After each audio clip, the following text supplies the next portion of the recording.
Thank you very much. This is an impressive showing, and I understand that you do this every year. Honoring Black history is extremely important. Earlier today, I was at a church in Evanston where we talked a little bit about the historical journey, at least the right and the fight to vote. As you guys remember, from a Black history standpoint, from a Black perspective, at some point, our forefathers had to count jelly beans, had to guess how many jelly beans were in a particular jar in order to be able to get the right to vote. They had to prove, even as early as 1863, whether their grandfathers had had the right to vote for them to be able to vote. And you know good and well that 1863 was the Emancipation Proclamation. So of course, Africans who were enslaved did not have the right to vote at that time. Africans have had to fight to try to become full member of this society. So it is very important that today, as you participate in this society, the exercise of your full membership is an exercise of your right to fight for power, the right to fight to vote. So you cannot be complacent.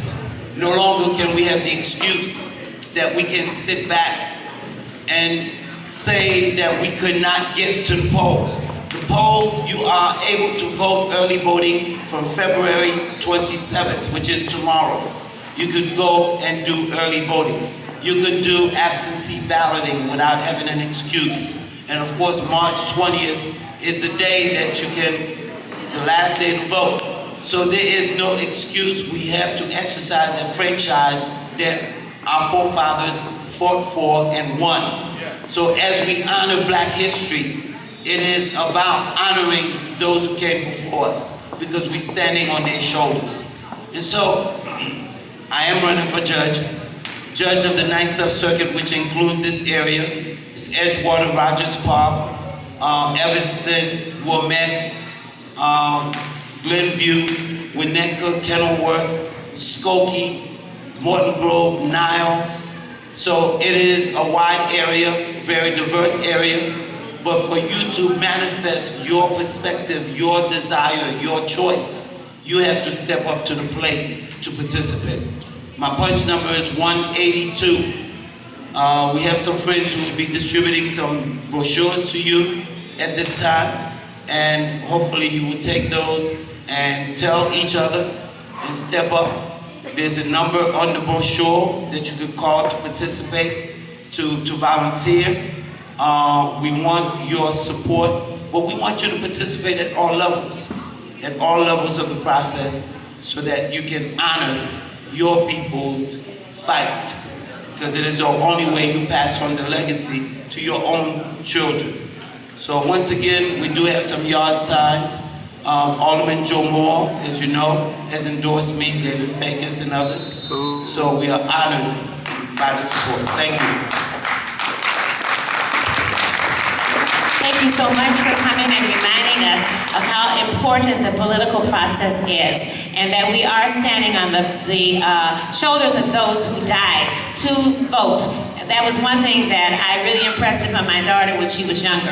I said, you have got to vote. You've just got to vote. She kept looking at me very strangely until now she says that, you know what, Mother, you taught me so long that I had best vote because there were so many people who died to be able to vote that I have to vote now. So she's always asking, what are we voting for now? I've got to get out there and vote. So it's very important for you to do that because this is the precursor to a big fight or a big thing that's coming up. As we know, we're getting ready to re-elect a president again. So we want to start now. We want to learn about, listen to all the candidates, even though you think you may know whom you want, but you want ammunition if somebody asks you why you want to vote for somebody. So be aware of what is happening. Be aware and don't just lackadaisically say, okay, I'm going to vote for this man.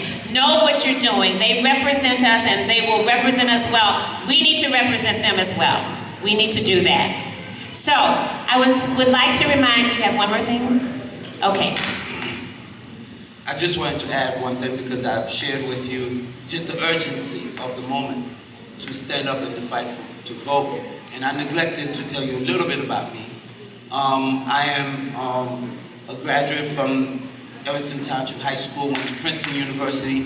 After that, I taught at Bedford-Stuyvesant in elementary school. Bedford-Stuyvesant was a very challenged community, as you know. I also taught community college. I was an administrator with Housing Preservation and Development in New York City. When I went to school on the East Coast, that's where I met my wife. We have 3 children, 3 grandchildren. We've been married 35 years. We've been together 38 years. I believe in consistency in family and community. Came back here and went to law school with a full-time family and full-time job. Some of you may remember that young brother who spoke at the Million Man March with a big head and big head, big afro, a big, large dashiki. We have been about building family, building community. I was an alderman in the city of Evanston for 10 years, and I practiced law for 20 years in diverse areas, so I'm capable of having the proper judgment to be able to be a judge that you can count on who will do the right thing. So again, March 20th, please punch 182. Thank you very much. I feel like the Oscar people that I was listening to this morning, because the director of the music is the one who always gets shouted down because the music always comes up when they talk too long. And he says, it's not me, I'm not doing it. We just have to stop. We are running a little bit behind, so we got to